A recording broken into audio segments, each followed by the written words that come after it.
So good morning guys. तो चलिए start करते हैं आज के यानी कि 28 जून के इंपॉर्टेंट करंट अफेयर्स को। देखिए हमारा पहला इंपॉर्टेंट प्रश्न क्या है कि जून 2022 में किसने रणजी ट्रॉफी 2021-22 का खिताब जीत लिया? तो आंसर होगा एमपी ने।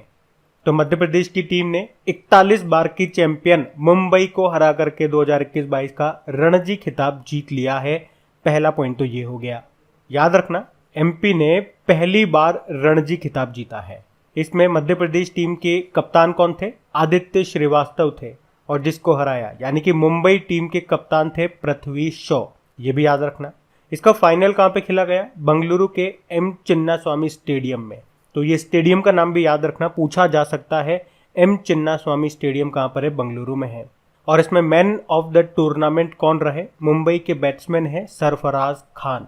देखो थोड़ा सा रणजी के बारे में आपको बता दूं। रणजी ट्रॉफी ये भारत की एक घरेलू क्रिकेट प्रतियोगिता है और किसके नाम पर शुरू हुई? महाराजा रणजीत सिंह के नाम पर ये शुरू हुई थी। और महाराजा रणजीत सिंह ये अंतर्राष्ट्रीय क्रिकेट खेलने वाले पहले भारतीय थे।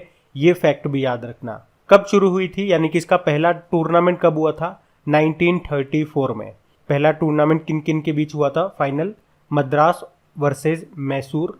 और अगर आपसे पूछे सबसे ज्यादा अभी तक सबसे ज्यादा बार विजेता कौन सी टीम रही? तो मुंबई 41 टाइम जीती है ये। और यहां से एक और पॉइंट बनता है, अभी तक इतने सालों में केवल एक ही बार ऐसा रहा है जब इसका टूर्नामेंट नहीं हुआ, रणजी का आयोजन नहीं हुआ, 2020-21 के दौरान, क्योंकि कोविड-19 था। कोविड-19 के कारण वो टूर्नामेंट नहीं हो सका था, तो वो भी ध्यान रखना। अच्छा, एक करंट अफेयर्स का प्रश्न यहाँ पे मैं जोड़ूंगा कि एक खिलाड़ी हैं शकीबुल गनी, ये बिहार के खिलाड़ी हैं, आपको याद होगा। और रणजी में अपने डेब्यू में ट्रिपल सेंचुरी जड़ने वाले ये दुनिया के पहले बल्लेबाज बने थे। तो इनका नाम भी याद रखना। आपको याद है संतोष ट्रॉफी किसने जीती? पहले तो ये बताओ, संतोष ट्रॉफी का संबंध किस खेल से है? फुटबॉल से है। इसको अभी केरल ने जीत लिया। किसको हरा करके? पश्चिम बंगाल को हरा करके। बाकी आप जानते हो थॉमस कप, जिसका संबंध है बैडमिंटन से, पुरुषों का बैडमिंटन टूर्नामेंट है ये। पहली बार भारत ने जीता इसको इंडोनेशिया को हरा करके। आप लोगों के लिए प्रश्न ये रहेगा कि जो उबेर कप है महिलाओं का बैडमिंटन टूर्नामेंट, उसको किसने जीता और किसको हरा के जीता, ये बताओ। बाकी आईपीएल अभी हो गए 2022 में, ये इसका 15वां एडिशन था जो कि भारत में हुआ। और किसने जीता? गुजरात टाइटंस ने जीत लिया राजस्थान रॉयल को हरा करके। इस बार दो नई टीमें इसमें शामिल हुई थी, गुजरात टाइटंस और लखनऊ सुपर जायंट्स। तो पहली बार नई टीम बनी और पहली बार ही आईपीएल को जीत लिया गुजरात टाइटंस ने। दो तरह की कैप आपको और बताई थी, ऑरेंज कैप और पर्पल कैप। देखो ऑरेंज कैप जो सबसे ज्यादा रन बनाते हैं उनको मिलती है, पर्पल कैप जो सबसे ज्यादा विकेट लेते हैं उनको मिलती है। किनको मिली? ऑरेंज कैप मिली है जॉस बटलर को और पर्पल कैप मिली है युजवेंद्र चहल को। ये दोनों राजस्थान रॉयल के खिलाड़ी हैं। तो इतना सब कुछ आप यहाँ से याद रखें। ये सारे सेलेक्टेड इंपॉर्टेंट पॉइंट्स ही मैंने आपको बताए हैं। और गाइस सेशन अच्छा लगे तो प्लीज लाइक करके शेयर जरूर करना। बढ़ते हैं आगे। चलिए, ये भी अच्छा इंपॉर्टेंट प्रश्न है कि सीबीडीटी के नए अध्यक्ष कौन बन गए? तो आंसर होगा नितिन गुप्ता बन गए। तो अभी केंद्र सरकार ने आईआरएस नितिन गुप्ता को सीबीडीटी का नया अध्यक्ष नियुक्त किया है। सीबीडीटी यानी कि central board of direct tax. आपको याद आ रहा होगा कि यार सीबीडीटी वाला प्रश्न तो अभी कुछ समय पहले ही हम लोगों ने पढ़ा था, जब संगीता सिंह को इसका अध्यक्ष बनाया गया था। लेकिन उस वक्त हमने ये भी पढ़ा था वो कार्यकारी अध्यक्ष बनी है, यानी कि उनके पास एडिशनल चार्ज है। तो अब परमानेंट मतलब कोई जब तक परमानेंट यहाँ पे नहीं आ जाता तब तक वो कार्यभार संभाल रही थी। तो अब केंद्र सरकार ने नियुक्त कर दिया है नितिन गुप्ता को सीबीडीटी यानी कि central board of direct tax. आप बताओ अभी मनरेगा लोकपाल कौन बने थे? एनजे ओझा। इंटेलिजेंस ब्यूरो के चीफ बन गए नए तपन कुमार डेका नाम है। और नीति आयोग के नए अध्यक्ष कौन बने? डॉक्टर सुमन के बेरी बने। आप लोग कमेंट बॉक्स में टाइप करके बताओ अभी नीति आयोग के नए सीईओ कौन बन गए। इसका उत्तर मैं आपको आगे वाले प्रश्न में देने वाला हूं। अभी आप बताओ, हम बढ़ते हैं आगे। चलिए फिर बताइए एमएसएमई डे कब मनाया गया? तो आंसर होगा 27 जून को। तो हर साल 27 जून को सस्टेनेबल डेवलपमेंट गोल के कार्यान्वयन में सूक्ष्म, लघु और मध्यम आकार के उद्यमियों के योगदान को मान्यता देने के लिए ये एमएसएमई डे मनाया जाता है। और इस बार थीम क्या रही इसकी? Resilience and rebuilding MSME for sustainable development. अच्छा, वैसे एमएसएमई मंत्री कौन है हमारे? Micro small medium enterprises minister Narayan रणे हैं। और अभी कल की ही बात है मेरे ख्याल से, हम लोगों ने इससे संबंधित एक प्रश्न पढ़ा था कि अभी नेशनल एमएसएमई अवार्ड्स 2022 की घोषणा की गई है। उसमें राज्यों की श्रेणी में प्रथम पुरस्कार मिला है उड़ीसा को, सेकंड पे बिहार था और थर्ड पे था हरियाणा। और जिलों की कैटेगरी में बात करोगे तो तमिलनाडु का विरुधुनगर ये पहले स्थान पे है, राजस्थान का करौली दूसरे स्थान पर है और उड़ीसा का कालाहांडी ये तीसरे स्थान पर रहा। अभी हमने पढ़ा था एमएसएमई मंत्रालय ने महिलाओं के लिए समर्थ अभियान को शुरू किया था और एमएसएमई मंत्रालय ने ही संभव नाम से एक जागरूकता कार्यक्रम भी शुरू किया था। उद्यमिता को बढ़ावा देने में युवाओं की भागीदारी को बढ़ावा देने के लिए था ये जागरूकता कार्यक्रम संभव नाम से। और रैंप नाम की योजना इसको भी शुरू किया था एमएसएमई मंत्रालय ने ही। यहाँ पे रैंप का मतलब होता है raising and accelerating MSME performance. अच्छा, इंपॉर्टेंट डे वाला क्वेश्चन है, तो चलिए सारे इंपॉर्टेंट डेज को एक बार रिवाइज कर लेते हैं जून महीने के। 1 जून को हमने 2 डे मनाए थे, वर्ल्ड मिल्क डे और ग्लोबल डे ऑफ पेरेंट्स। 3 जून को वर्ल्ड बाइसिकल डे मनाया, फिर अभी 5 जून को वर्ल्ड एनवायरनमेंट डे मनाया था। 7 जून को विश्व खाद्य सुरक्षा दिवस, वर्ल्ड फूड सेफ्टी डे। 8 जून को विश्व महासागर दिवस मनाया, वर्ल्ड ओशियन डे। 8 जून को ही वर्ल्ड ब्रेन ट्यूमर डे मनाया गया। 12 जून को बाल श्रम के खिलाफ विश्व दिवस मनाया था। 13 जून को इंटरनेशनल एल्बिनिज्म अवेयरनेस डे मनाया। 14 जून को वर्ल्ड ब्लड डोनर डे मनाया और 15 जून को विश्व बुजुर्ग दुर्व्यवहार दिवस मनाया था, world Elder abuse awareness day. 16 जून को international day of family remittance मनाया। 17 जून को विश्व मरुस्थलीकरण और सूखा रोकथाम दिवस, world day to combat desertification and drought. 18 जून को सस्टेनेबल गैस्ट्रोनॉमी डे मनाया। 20 जून को विश्व शरणार्थी दिवस, वर्ल्ड रेफ्यूजी डे मनाया। 21 जून को इंटरनेशनल योगा डे मनाया। 21 जून को हमने वर्ल्ड म्यूजिक डे भी मनाया था और वर्ल्ड हाइड्रोग्राफी डे भी मनाया था। अभी 22 जून को विश्व वर्षावन दिवस, वर्ल्ड रेन फॉरेस्ट डे मनाया था और 23 जून को इंटरनेशनल ओलंपिक डे मनाया। अंतर्राष्ट्रीय विधवा दिवस भी उसी दिन होता है और United nation public service day भी उसी दिन होता है। 25 जून को हमने विश्व नाविक दिवस, डे ऑफ सी फेयरर के रूप में मनाया। तो जून में ये सारे इंपॉर्टेंट डेज हम मना चुके हैं, ये आपको याद होने चाहिए। बढ़ते हैं आगे। चलिए बताइए, अभी हाल ही में भारतीय ओलंपिक संघ के कार्यवाहक अध्यक्ष के रूप में किसे नामित किया गया? तो आंसर होगा अनिल खन्ना को। तो अभी अनिल खन्ना को इंडियन ओलंपिक एसोसिएशन के कार्यवाहक अध्यक्ष के रूप में नियुक्त किया गया है। ये किनका स्थान लेंगे? नरेंद्र ध्रुव बत्रा का। आपको याद है कुछ समय पहले इन्होंने इस पद से इस्तीफा दे दिया था, लेकिन मैं आपको बता दूं नरेंद्र बत्रा जो हैं ये अभी इंटरनेशनल हॉकी फेडरेशन के अध्यक्ष हैं। ये आप जरूर याद रखना। ये इनके पास 2 पद थे एक्चुअल में, भारतीय ओलंपिक संघ के अध्यक्ष भी थे और इंटरनेशनल हॉकी फेडरेशन के अध्यक्ष भी थे।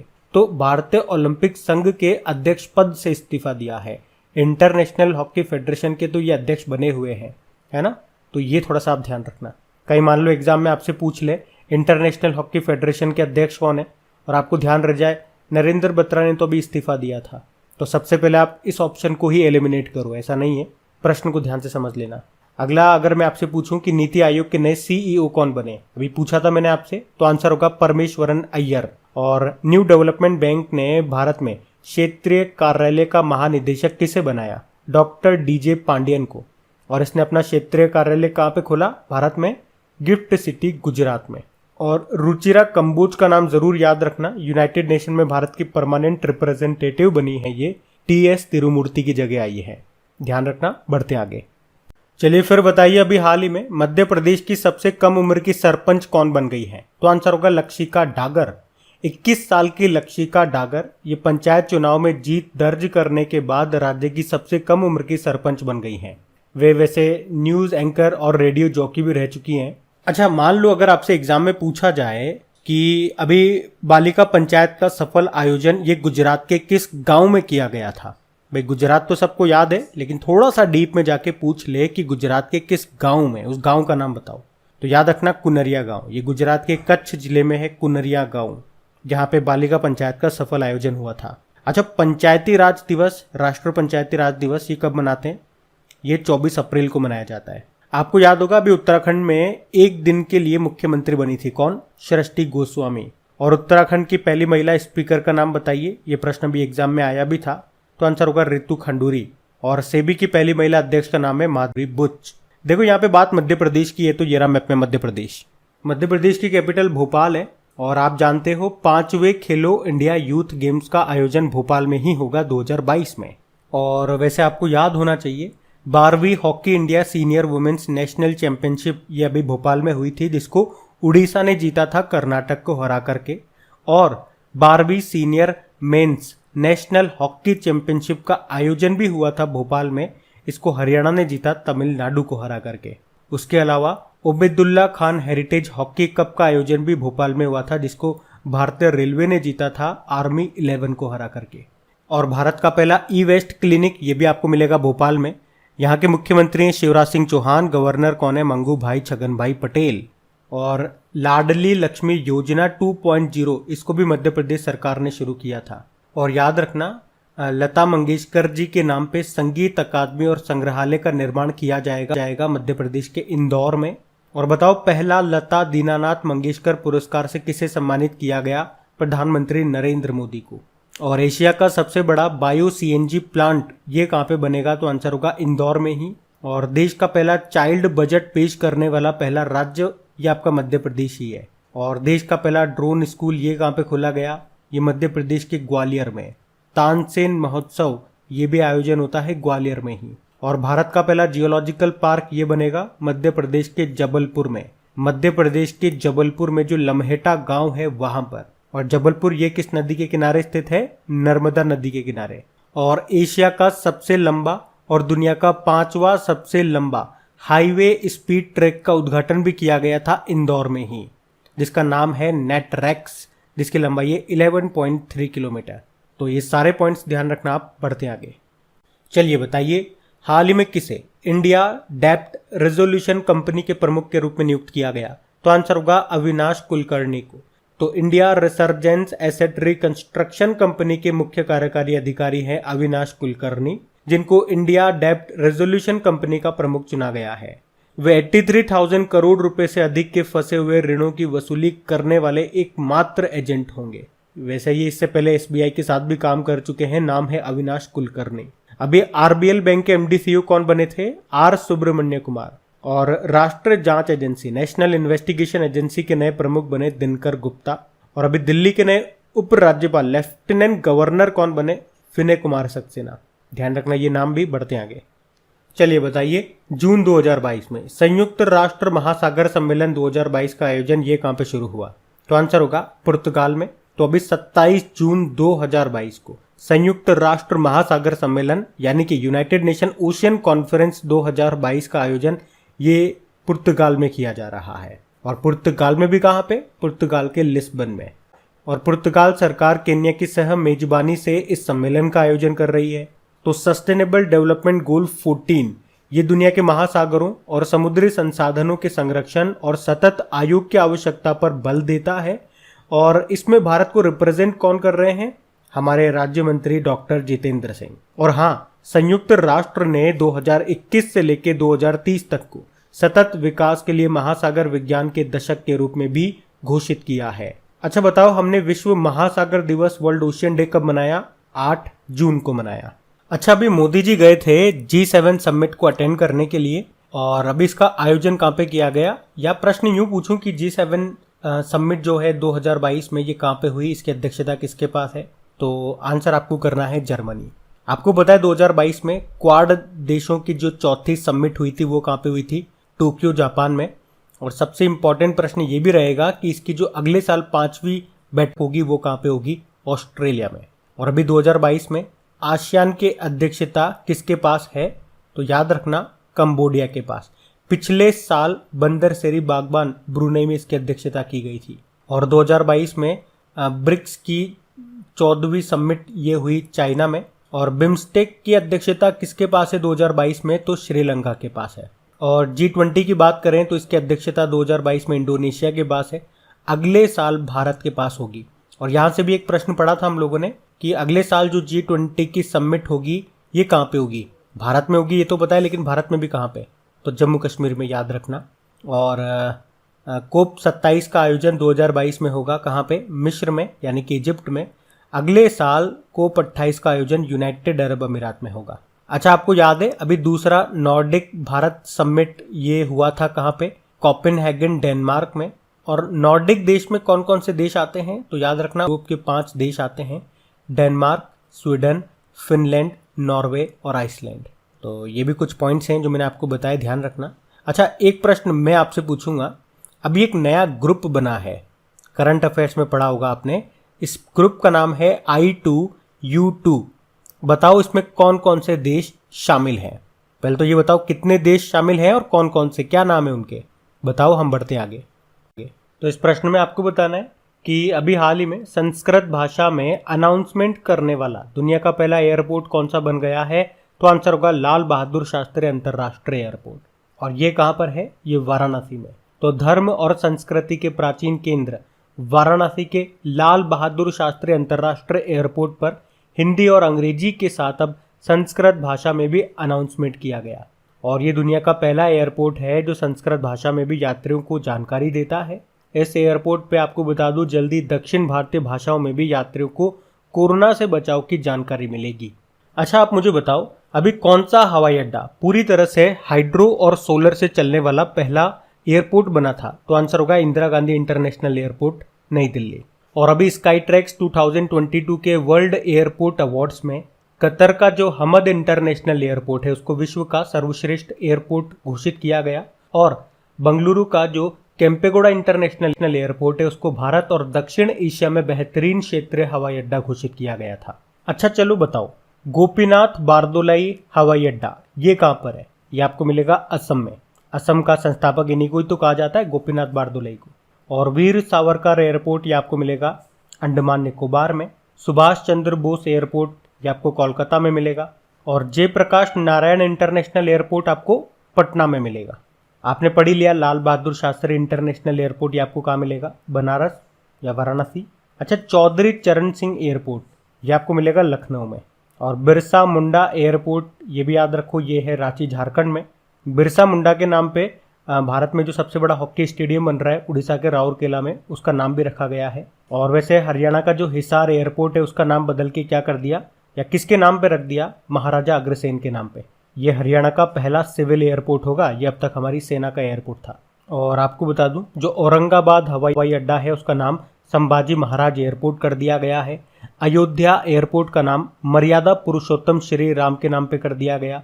और जयवर ग्रीनफील्ड एयरपोर्ट का नाम नोएडा इंटरनेशनल एयरपोर्ट कर दिया गया। याद रखना ये सारी बातें, बढ़ते आगे। चलिए बताइए, अभी हाल ही में जारी दुनिया के शीर्ष 50 नेक्स्ट पाक कला गेम चेंजर्स की सूची में कितने भारतीयों को शामिल किया गया? तो आंसर होगा 4 को। तो वैश्विक खाद्य पेय उद्योग के लिए स्थायी समाधान बनाने वाले दुनिया के टॉप 50 पाक कला यानी कि गैस्ट्रोनॉमिक गेम चेंजर्स की सूची में 4 भारतीयों के नाम दर्ज किए गए। और वे 4 भारतीय कौन कौन हैं?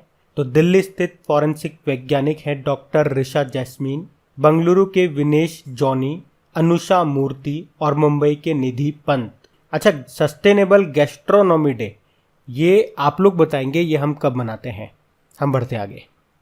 चलिए बताइए, अभी हाल ही में साओ जो आओ फेस्टिवल ये किस राज्य में मनाया गया? तो आंसर होगा गोवा।